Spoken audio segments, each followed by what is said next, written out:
Star জলসার অন্যতম জনপ্রিয় ধারাবাহিক গীতা এলএলবি। কিছুটা ভিন্ন স্বাদের এই ধারাবাহিকটি আরম্ভ হবার পর থেকে দর্শক মহলের প্রশংসা পেয়েছে।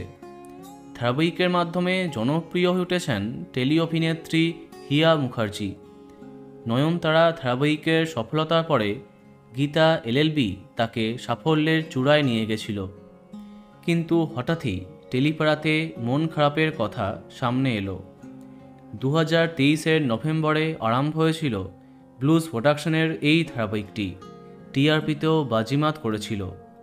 অসংখ্যবার চ্যানেল টপার হয়ে দেখিয়েছে গীতা এলএলবি।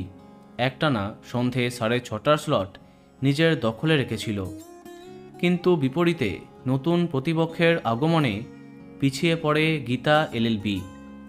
কমতে থাকে টিআরপি। বর্তমানে সেরা 2-3 থেকে 10ম স্থানে চলে গেছে গীতা এলএলবি। এতটা পিছিয়ে পড়বে এটা কেউ ভাবেনি।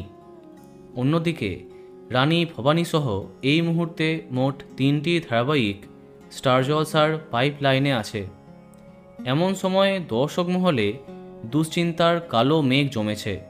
তাহলে কি নতুনের আগমনে খালি হচ্ছে সন্ধে 6:30টার স্লট? যদিও এই বিষয়ে অফিসিয়ালি এখনও কোনো আপডেট নেই, তবে সম্ভাবনা যে তৈরি হচ্ছে সেটা বলা বাহুল্য। তাই বেশ চিন্তায় গীতা এলএলবি দর্শকরা। দেখা যাক পরবর্তীকালে কী আপডেট সামনে আসে। তো বন্ধুরা, এখন তোমার কি মন্তব্য কমেন্টে জানাতে পারো।